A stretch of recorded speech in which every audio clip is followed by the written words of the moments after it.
The auditorium hushes.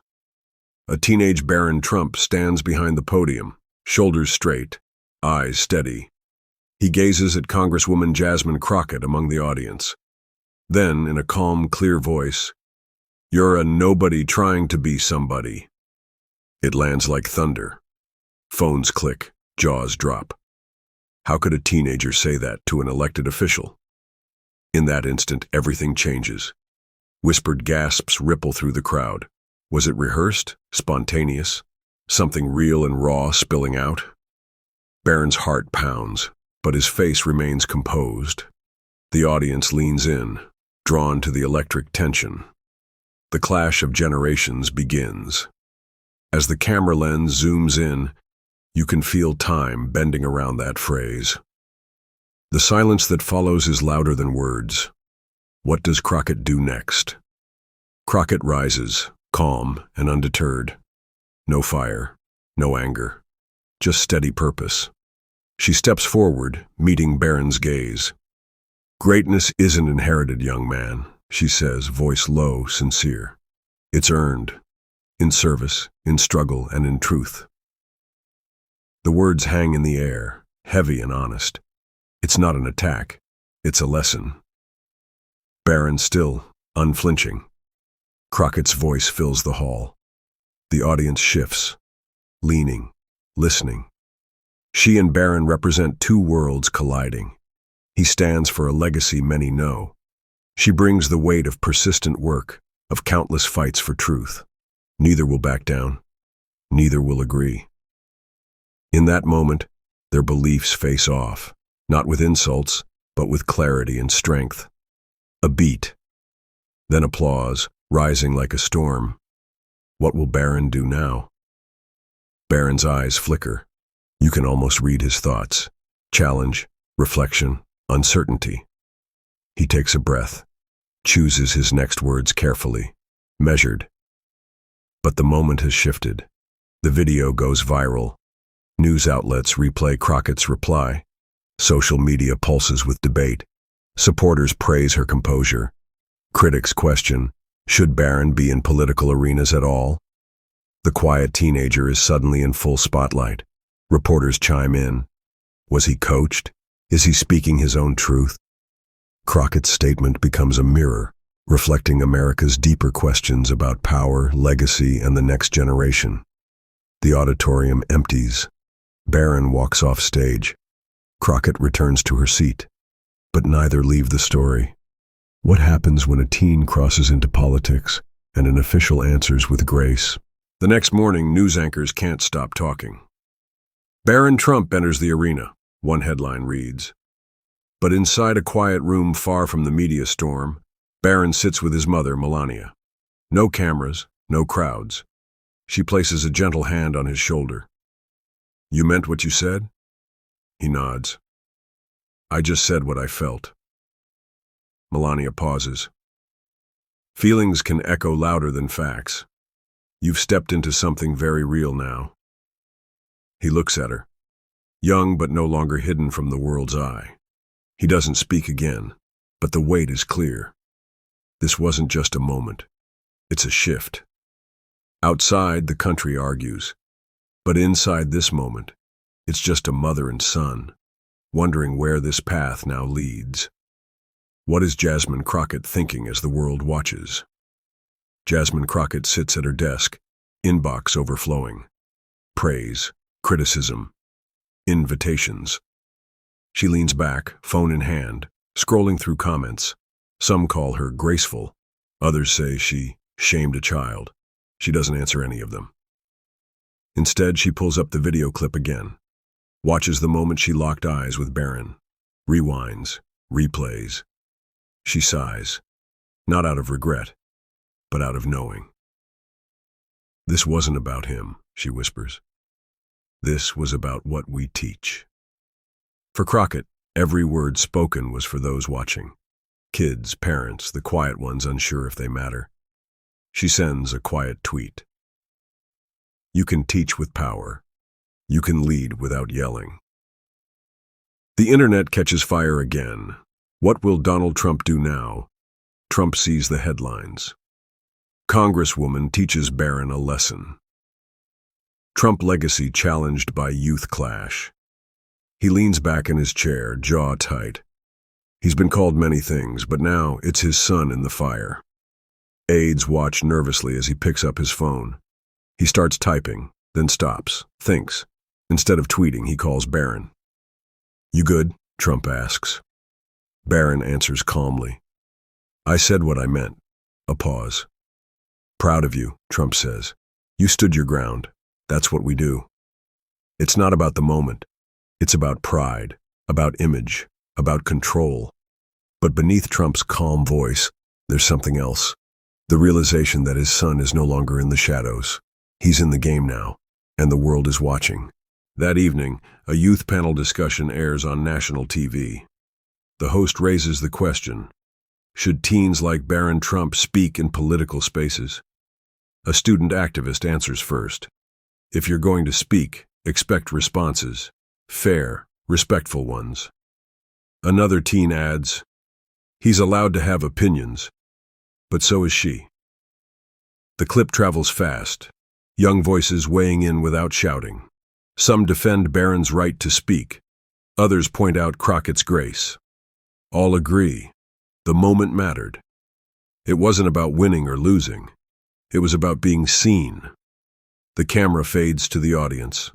One young girl clutches her notebook, eyes shining. "I want to speak like that one day," she whispers.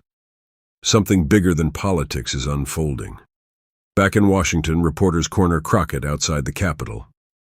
"Did you plan that response?" She stops, smiles softly.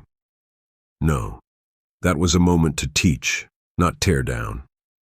Another voice shouts, "Do you think Barron crossed a line?" She pauses. "I think lines are meant to be crossed, if it starts a conversation worth having." Inside, she walks to her office and closes the door. For a moment, she leans on the wall, exhaling. She knows this isn't over. But she also knows she didn't just speak to a teenager. She spoke to a country struggling to remember what leadership looks like. What does Barron think about her words now? Barron lies awake, staring at the ceiling. The house is quiet, but his mind isn't. He replays Crockett's words. Greatness isn't inherited, it's earned. He doesn't feel angry. He feels unsure. Was he wrong? Or just honest in a way people didn't expect? He scrolls through messages, some praise, some cruel. He skips them all.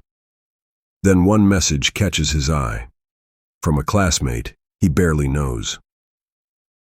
"I don't agree with what you said, but I respect that you stood there and spoke." He stares at the screen. For the first time, he types a reply. "Thanks. I'm figuring things out." The spotlight didn't just reveal him. It began shaping him. The next day, cameras gather outside Trump Tower. Reporters call out, "Mr. President, will Barron apologize?" Trump steps forward, chin high, eyes firm. "My son spoke with courage. He doesn't need to apologize for having an opinion." The crowd roars with questions, but Trump raises his hand.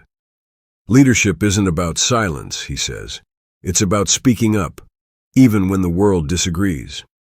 His words travel fast, igniting fresh debate. Supporters cheer his defense. Critics argue that a child should not be drawn into political firestorms. Through it all, Barron watches from the window above. Quiet, distant, but listening. Somewhere deep down, he wonders, is this what leadership feels like? The pressure, the weight, the unrelenting eyes of a nation? And where does Jasmine Crockett stand in this moment? Crockett sits on a live interview panel, the lights hot and bright. "Do you see Barron as part of the political fight now?" the host asks. Crockett shakes her head. "No, I see him as a young man finding his voice. My response wasn't to silence him. It was to remind him, and anyone watching, that real greatness comes with responsibility." Her tone is calm, almost protective. Viewers watching at home can feel it. This isn't about scoring points. It's about planting a seed, a deeper truth. As the interview ends, she's asked, "If you could speak to Barron privately, what would you say?" Crockett pauses, then smiles softly. "I'd tell him the same thing. Greatness is earned, not given, and I hope he proves that one day." The clip trends again. Will Barron respond? Barron scrolls through the interview clips, his face unreadable. Her words don't sting like insults. They sit like stones in his chest, heavy, thoughtful. He walks into the living room where Melania is reading. "Do you think I was wrong?" he asks quietly. She looks up surprised. There is no wrong in speaking truth, but truth must carry kindness. He sinks onto the couch. "I don't think I meant it with kindness." Melania smiles faintly. "Then maybe this is your moment to grow." Barron doesn't answer, but his silence speaks volumes. The boy who once stayed hidden is beginning to wrestle with the weight of his words, and the world is still watching. What will he do next? That weekend, a group of high school students hosts an open civic dialogue event online. The topic? Respect across generations. What the Barron Crockett moment taught us. Thousands tune in. The teens speak with heart. "This wasn't about left or right," one says. "It was about listening when it's hard." Another adds, "I saw myself in Barron, wanting to be heard, and I saw my future in Crockett, knowing when to speak truth." The screen is filled with young faces, not fighting, not mocking, just learning. In a quiet room, Jasmine Crockett watches the live stream. She smiles. Her voice didn't just echo through a room. It sparked a wave of reflection across a generation. In Palm Beach, Barron walks alone on the beach just before sunset. He's taller now, still young but changed. He bends down, picks up a shell, and tosses it into the waves. He doesn't hear applause. He doesn't see comments. Just silence. And in that silence, a decision rises. He pulls out his phone and types a short message. Not to the public, not to the press, but directly to Jasmine Crockett. "I didn't mean to offend. I'm learning. Thank you for how you responded." He stares at it, thumb hovering. Then he presses send. The weight doesn't disappear, but something in him feels lighter. What will Crockett do with his message? Crockett's phone buzzes. She's walking into a late-night committee session when she sees it. She stops, reads. A soft smile forms. Her staff notices but says nothing. She types slowly, with care. "Thank you for saying that. Learning never stops. Not for you, not for me." She doesn't post it. She doesn't share it. Some things are too human to be public. She puts her phone away and steps into the chamber. Outside the Capitol, a new mural is going up, painted by local teens. It reads, "Truth is not a weapon. It's a bridge." The artist credits the Barron Crockett moment, but the final chapter still waits to be written. A month later, at a national youth summit, Crockett takes the stage as the keynote speaker. She doesn't mention Barron by name, but everyone knows. She says gently, "Leadership starts the moment you realize your words shape someone else's world." The room is quiet. Students lean forward. She pauses, then adds, "Sometimes you won't know the impact of what you said until years later. But say it anyway. Say it with purpose. Say it with care." The crowd stands in silence, then erupts into applause. Cameras flash. But her eyes are focused on the kids, wide-eyed, ready, uncertain. She knows what it's like to be counted out, and she knows how powerful it is to be heard. Somewhere, Barron watches the speech online. Barron sits at his desk, notebook open. No cameras, no advisors, just a pen and his thoughts. He writes slowly. Not a speech. Not a statement. Just a reflection. "I thought strength meant saying what I believed. Now I think it means knowing how it lands. I still believe in speaking up, but I want to learn how to build when I speak, not just shake the room." He He closes the notebook. His phone buzzes. A friend sends a meme joking about the Crockett clapback. He smiles faintly. But inside, something's changed.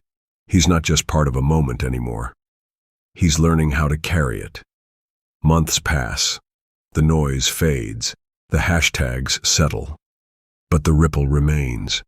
In classrooms, debate clubs, family dinner tables, people still reference that one moment when a teenager spoke boldly and a leader answered with dignity. Jasmine Crockett continues her work in Congress, never mentioning the moment again. But in a closed envelope on her desk is a handwritten note from Barron. Just 3 lines. "Thank you for your words. I heard them. I'll remember." She keeps it not for pride, but as a reminder, because sometimes the loudest legacy is the one whispered from one soul to another, and in a divided world, one moment of grace can still echo forever. If this story moved you, if it made you think, reflect, or feel something real, we invite you to like this video, subscribe for more powerful stories, and to share your thoughts in the comments. What would you say if you were in Barron or Crockett's shoes? Let's keep this conversation going, with truth, with empathy, and with hope. Because the next moment that changes the world might begin with your voice.